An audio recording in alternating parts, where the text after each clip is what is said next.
You may have heard about the Buffalo Soldiers, but one of the most incredible and untold stories of one of its most prominent members starts right here near Kansas City in Independence, Missouri. On November 15th, 1866, Cathay Williams, a newly freed black woman from Independence, did something that forever changed history. She enlisted to serve in the United States Army. But there was kind of a major problem. It was illegal for women to join the service. This was the Reconstruction era. The Civil War had ended a year before, and Congress had just passed the Army Organization Act, meant to help fix the peacetime military. This act created 6 new what were then called colored regiments, 2 cavalry and 4 infantry units. Regiments made of black men serving in the enlisted ranks with white officers. This was the beginning of what would become known as the legendary Buffalo Soldiers. This is the first time in the nation's history that black men had served in uniform in peacetime. Buffalo Soldiers, when they originally started, were not actually called Buffalo Soldiers. They were just all black units. It was 1866 when Cathay Williams, a black woman, made that historic decision to enlist, to join these new black units made up of men. This is how she enlisted. Back then, when in the military, you didn't take a physical. All you did was stand in the line. You want to sign up? Just come right here, sign your name. She signed her name, William Cathay. Cathay Williams switched her name around to William Cathay, disguising her identity for years, pretending to be a man so she could serve. A bold move and a pivotal moment in American history. Not everyone in government, not everyone in the military believed in having black soldiers because they didn't want to give them any ideas of equality, let alone freedom. I think she had a vision of what freedom might be like, even though she had never known freedom. Cathay Williams was one of the only female African-American known to be a part of the Buffalo Soldiers when they came about. This is A People's History of Kansas City, a podcast from KCUR Studios. I'm Suzanne Hogan. Cathay Williams was the first known female Buffalo Soldier, a significant feat, a brave act of heroism that unfortunately for Cathay was unfairly overlooked in her time and is still too overlooked today. Who was Cathay Williams? What motivated her? What kind of hardships did she face, and what can we learn from her bravery? And if a woman is a slave and goes to being a soldier, that is one of the longest journeys in American history. This episode, it's all about the incredible story of trailblazer and American hero, Cathay Williams. I got my house on my back. Donna Madison is a storyteller. She regularly presents as Cathay Williams for different educational events. All this, I guess, to be a soldier in the United States Army. 38 infantry. This is a video of one of her performances, done for Veterans Day a few years ago. Dressed in uniform, Donna displays all the supplies Cathay Williams would have had to carry in the infantry. It's a presentation that evokes an emotional response as Donna really takes on Cathy's persona and tries to bring her story to life. Time gets so bad, dear. Things kind of go bad for me. I just kind of feel like, I guess I've become her in a way. Cathy's story is very personal to Donna, whose father was also a Buffalo Soldier and founded Kansas City's Alexander Madison chapter of the Buffalo Soldiers. He also used to perform and tell stories about the Buffalo Soldiers, and now Donna follows in his footsteps.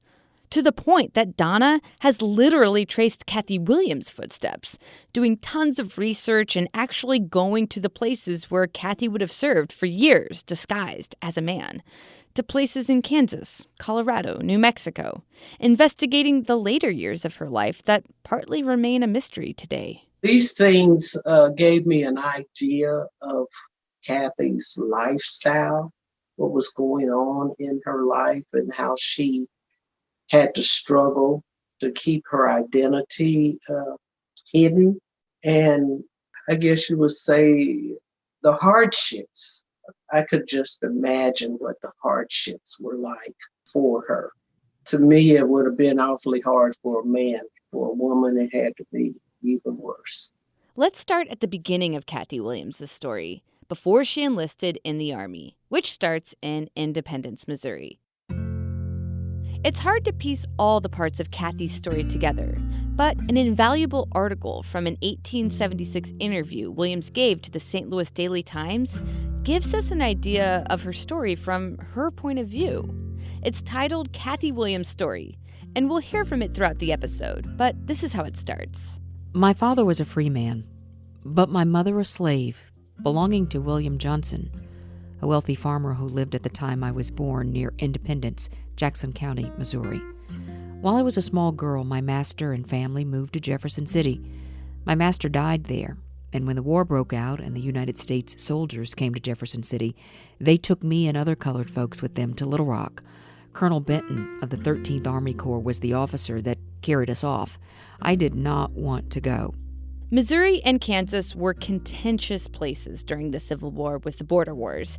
And as Cathay describes, even though the Union was fighting to end slavery, many slaves like Cathay were forced to serve under the Union as the war continued. They took her and some more slaves to serve them, to work for them, like doing laundry and cooking and all that.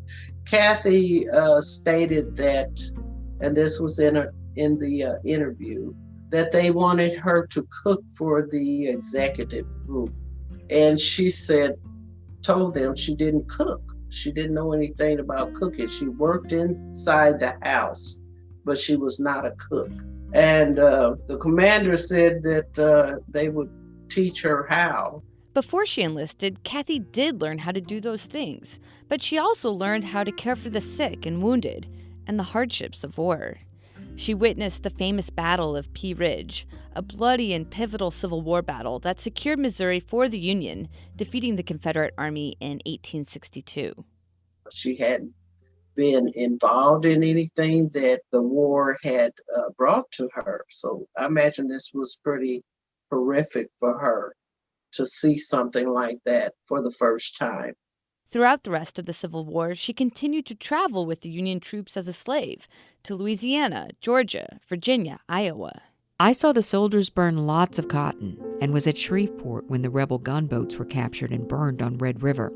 Eventually, she ended up at the Jefferson Barracks in St. Louis, Missouri, around the end of the Civil War. I think she had a vision of what freedom might be like, even though she had never known freedom. The Emancipation Proclamation happened in 1863. Then, in 1865, the 13th Amendment was passed, which abolished slavery. The Civil War ended.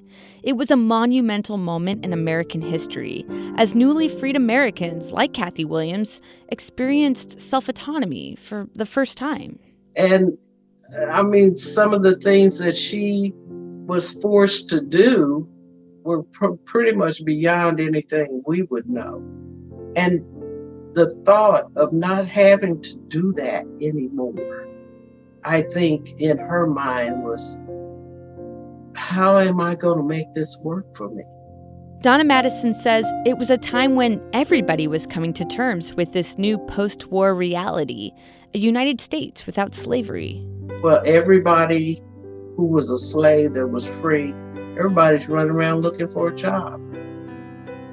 And you had not only black folks looking for a job, you had white folks looking for a job. What am I going to do? How am I going to live?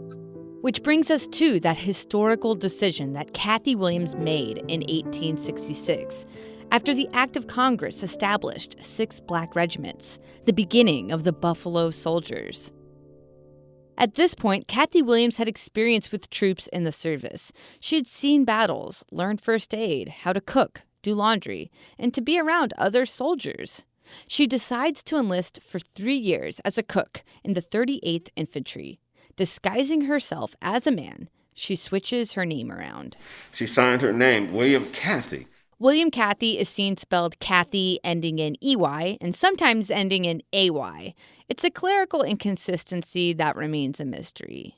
And there are no known pictures of Cathay Williams, a.k.a. William Cathay or William Cathay, But her enlistment papers say she was a 22-year-old soldier with black eyes, black hair, black complexion, at 5 foot 9 inches tall.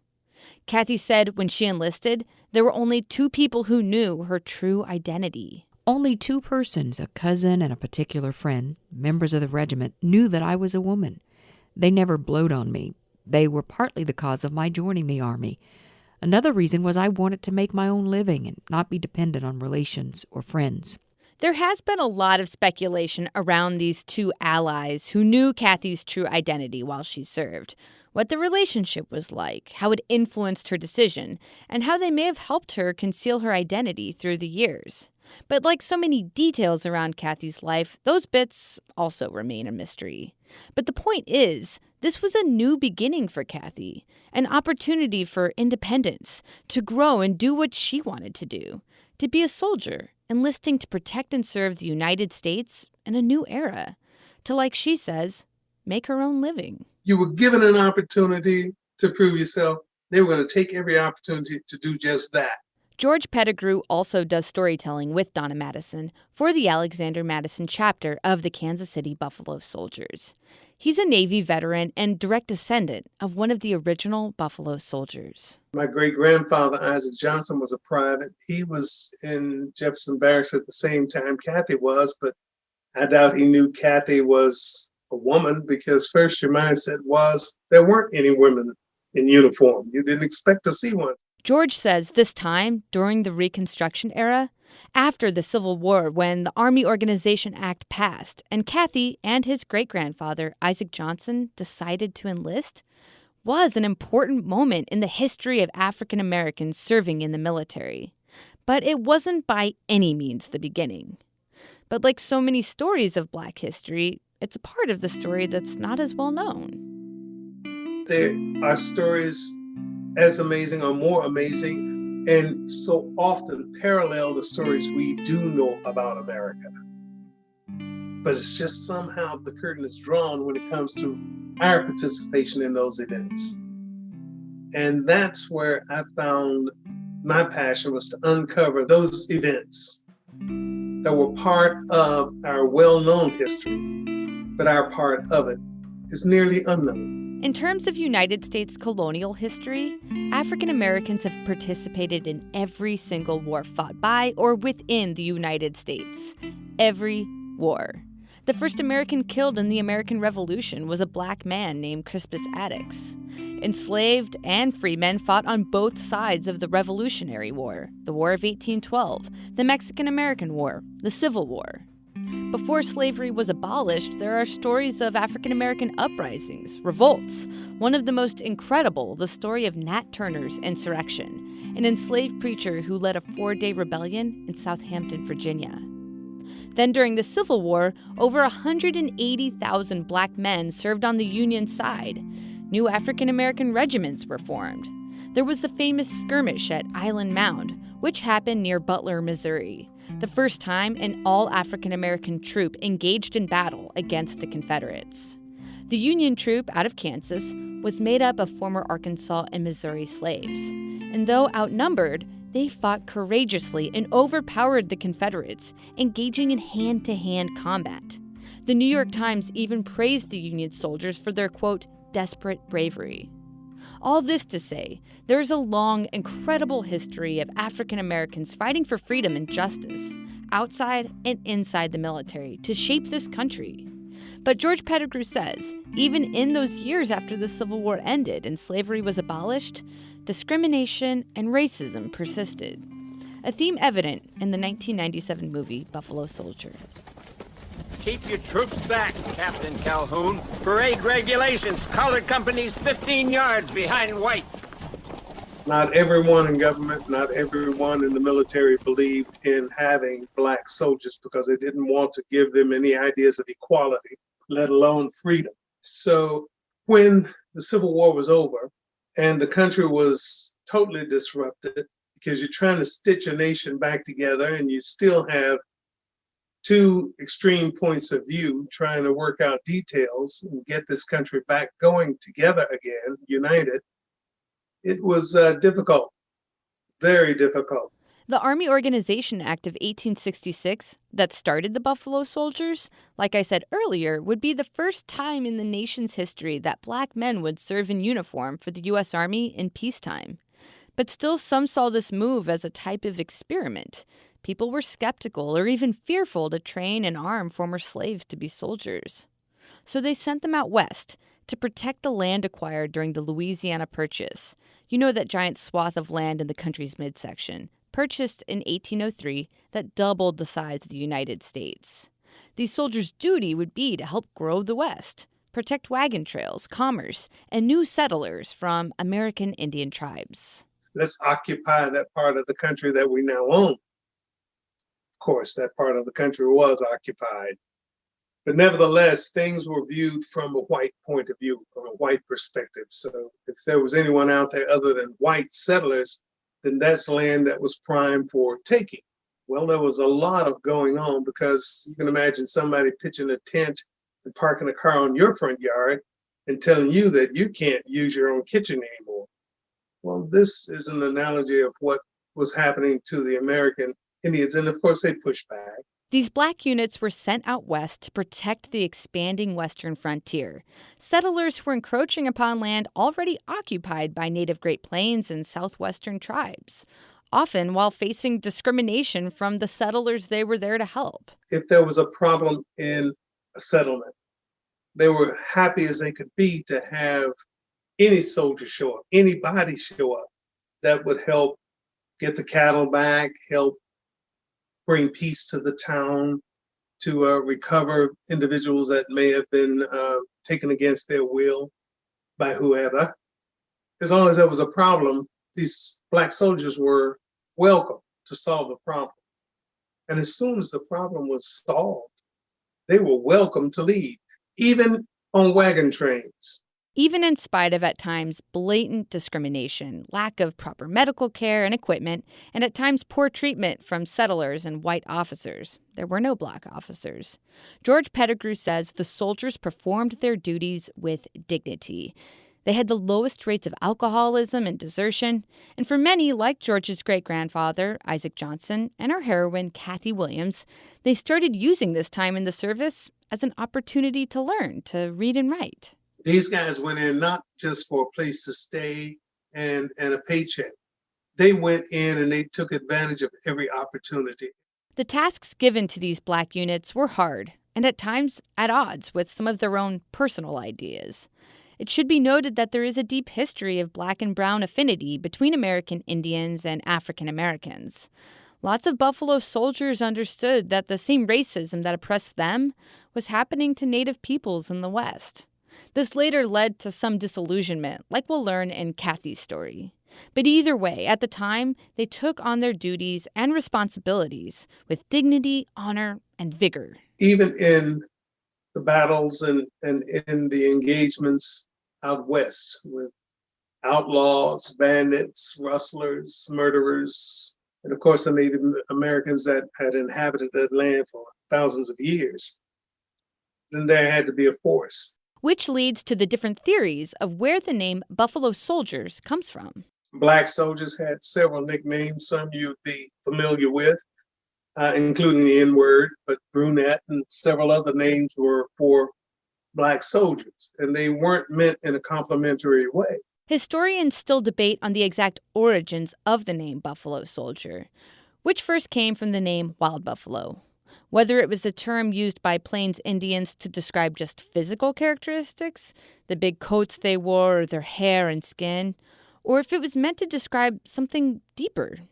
To George, when he looks at what the buffalo meant to Plains peoples and the history of those engagements in the West, what these units endured and how they fought, he thinks it was the latter. Once a buffalo is wounded, actually a bison, but once a buffalo is wounded, then it becomes even more dangerous.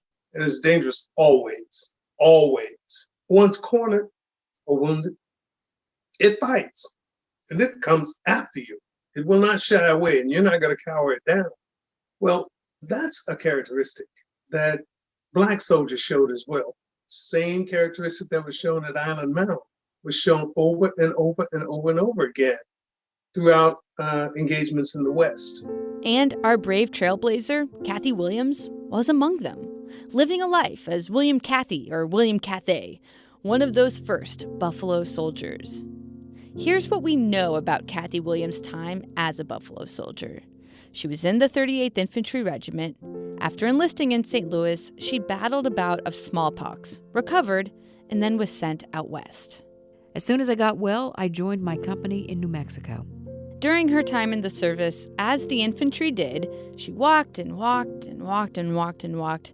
From Fort Riley, Kansas, the company marched over 500 miles to Fort Union, New Mexico, then to Fort Cummings, with over 70 pounds on her back. She was tough, a hard-working soldier, able to keep her identity hidden among hundreds of men for 22 months. Think about that. Things like going to the bathroom, bathing, receiving medical treatment. For almost 2 years, she concealed herself in really harsh circumstances.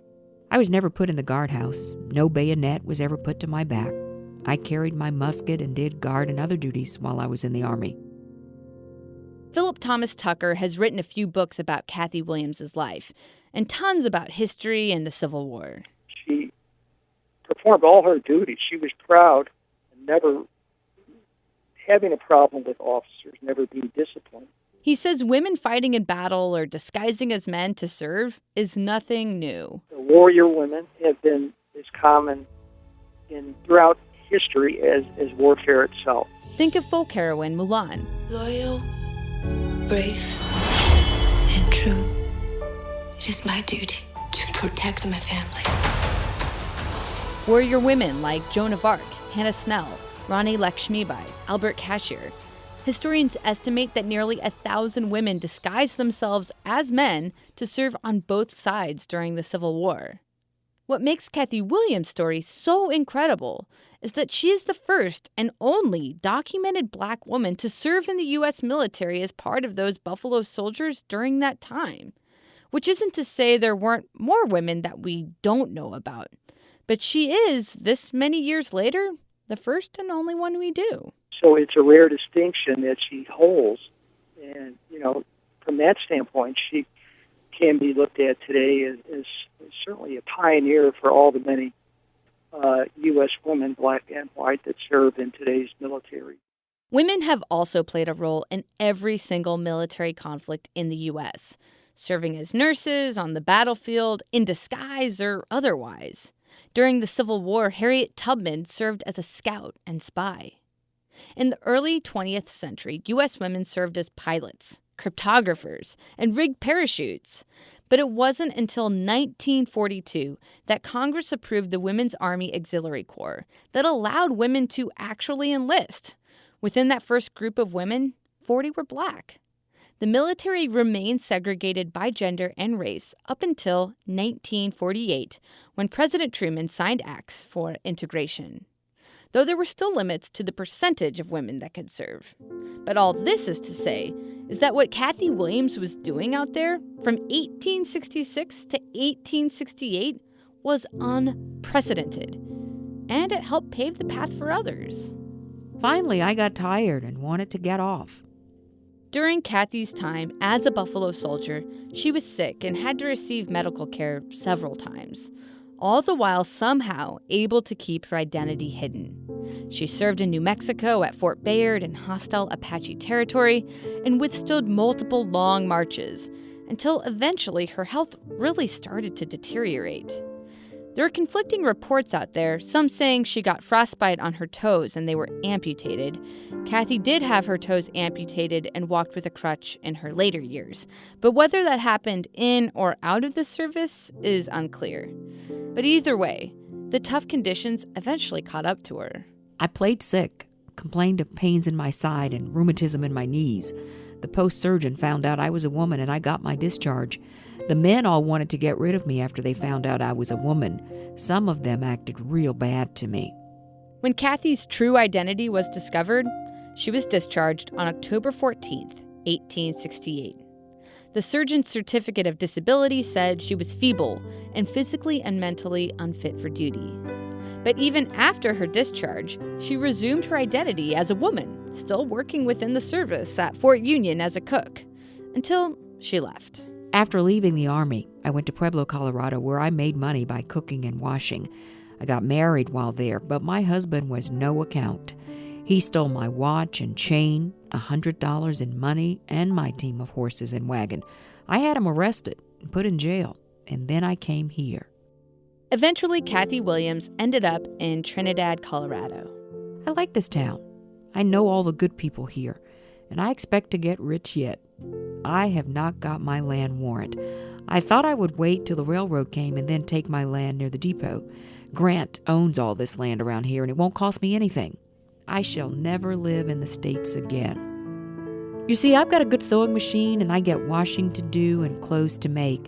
I want to get along and not be a burden to my friends or relatives. Cathay wanted to be free and independent. She was a veteran who risked everything to build a new life for herself. But as we'll learn, because she was a woman, people failed to recognize her time in the service at a really critical moment in her life. And this failure may have shortened her life. And even long after her death, her trailblazing legacy was almost plagued by that very same fate. So these are things that Buffalo Soldiers actually carried out in the field with them. William Wallace is a tour guide here at the Richard Allen Cultural Center in Leavenworth, Kansas, a Black History museum outfitted in a former Buffalo soldier's home. It's an amazing place filled with stories and priceless artifacts about Cathay Williams' life and all the Buffalo Soldiers. Buffalo Soldiers, when they originally started, were not actually called Buffalo Soldiers. They were just all black units. William reminds me that Buffalo Soldiers became the name used to describe all black soldiers up until after World War II, until 1948 when President Truman finally passed that Army Integration Act. One of the most poignant parts of the museum is a room William refers to as the Hate Room. That says Leavenworth Clan. Both those pictures were taken in 1933. So we know in 1933 there was a group of KKK right here in Leavenworth, Kansas. The largest item, among the many items displaying horrific hate and racism in this room, is a KKK uniform that William purchased himself at an auction. It's a hard room to be in, but William says he feels like it's an important part of American history, and unfortunately the present, that can't be ignored. Something that we feared the most, we hated the most, and we fought the most, and it is a very significant part of African American history, and it is to this very day. Because I said the KKK still exists to this day, so it's not like they've disappeared. I said they still exist to this very day. So we want to tell our children who they are and what they are, so they're aware. I can't stress enough how moving and amazing this museum is, showing the heroism and service of Black Americans in spite of, at times, blatant, ongoing racism. So this was our original museum. We started out in this house in 1992. Other items in the museum include large format prints of Black pioneers of Leavenworth in the late 1800s, old artillery equipment, and artifacts from the AME Church across the street, which was a pivotal place during the Underground Railroad. That was called the Light of Freedom. They would put a lantern in that window. The Missouri River is 2 blocks down the street. The runaway slaves on the Missouri side could see that lantern and know to come to that church to get refuge. The Richard Allen Cultural Center is also an after-school tutoring center for Leavenworth youth. William grew up here in Leavenworth and says when he was a kid, they didn't learn about the Buffalo Soldiers. But that fortunately has changed because of the help of General Colin Powell and Trooper Gillester Linton, a retired Buffalo soldier who went on to become a barber. He actually cut my hair and my brother's hair. He's the only one who ever cut my hair. General Powell also had his hair cut by Trooper Linton, and they came up with an idea to make a Buffalo Soldier monument at Fort Leavenworth, which was the place where the 1st Cavalry Regiment of the Buffalo Soldiers was formed back in 1866. The monument has beautiful bronze sculptures of Buffalo Soldiers by artist Eddie Dixon, and an area called the Circle of Firsts, which recognizes the first contributions of Black Americans in the military. But Eddie Dixon's sculpture of Cathay Williams is not there. Cathay Williams fought to the bitter end to be recognized as a veteran who served in the military, to get a pension and support at a time when her health was fading. I don't believe in my personal mind that they ever planned on paying her a pension, because they kept saying this lady wasn't in the military. William Cathay was. And she said, I was William Cathay. You know, and her lawyers kept saying she was AKA William Cathay. Cathay Williams was William Cathay. And they drug it on and on and on. Donna Madison, the historical storyteller who portrays Cathay Williams' story, agrees. She says never getting that pension that she had earned in the end really hurt Cathay. She was in dire straits and needed help. She had no food, she had no heat, and she was sick. As I mentioned earlier, at this point, Cathy's toes had been amputated, and the aftermath of her time in the service took a toll on her body and health. Here's Donna again performing as Cathay. I be moving around with my crutches by that time. And when I filed for that pension, they say you get a third grade pension, but then the board say no. Nobody knows for sure the details, but we know that Cathay Williams did not receive her pension, and she eventually died sometime between 1892 and 1900. Nobody knows where exactly she's buried. The sculpture that Eddie Dixon made honoring Cathay Williams was not included in the Circle of Firsts at Fort Leavenworth because of the circumstances in which she was discharged. Basically, that she had lied about being a woman. It's something that Donna Madison and George Pettigrew just cannot understand. Not to accept that here's someone that gave everything and risked everything, including her health, and probably shortened her life doing all that hard work. And if a woman is a slave and goes to being a soldier, that is one of the longest journeys in American history. And so, okay, I know it's their decision to make. I don't happen to agree with it because this woman should be considered a patriot. Cathay Williams was one of the only female African-American known to be a part of the Buffalo Soldiers when they came about. Edna Wagner is the executive director at the Richard Allen Cultural Center, the Black History Museum in Leavenworth, Kansas. After the sculpture of Cathay Williams was not included in the Circle of Firsts, she decided to make a home for her here. We didn't want her story not to be told. Here on the south lawn, just outside of the museum, Cathy's bust is proudly displayed, surrounded by roses. Hopefully we'll hear that one day, that announcement come out and say, hey, she's been exonerated. She is not, considered a person who lied to the military, but wanted to come in and do the right things that she felt was going to help her have a better life as well. Until then, people at this museum will keep telling Cathy's story. Edna Wagner says it's amazing to see all the young girls and female officers come by and visit the site. They have their pictures taken with the sculpture, have their change in command ceremonies here. It's a place of honor, and it's a place where many learn about Cathay Williams' story for the very first time, where they learn that she was a patriot, a brave, groundbreaking woman who battled unprecedented challenges to fight for a better life, and who forever shaped American history. It's not African American history, it's American history. And we need to teach our children, whether they're black, white, or whatever, that about African Americans who did fabulous things and historical things in the history and the raising of America. A People's History of Kansas City is a production from KCUR Studios, with the support from the Mid-Continent Public Library. For further reading, check out the books Buffalo Soldiers by William H. Leckie or Cathay Williams, Slave to Female Buffalo Soldier by Philip Thomas Tucker. You can get in touch with us or connect with other fans of the podcast. Join our Facebook group at kcur.org/People's History Group. Or if you want to email me, you can hit me up at peopleshistorykc@kcur.org. Our team is made up of Mike Russo, Mackenzie Martin, and Byron Love.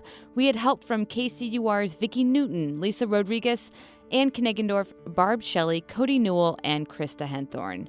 Music this episode is from Blue Dot Sessions and Circus Marcus.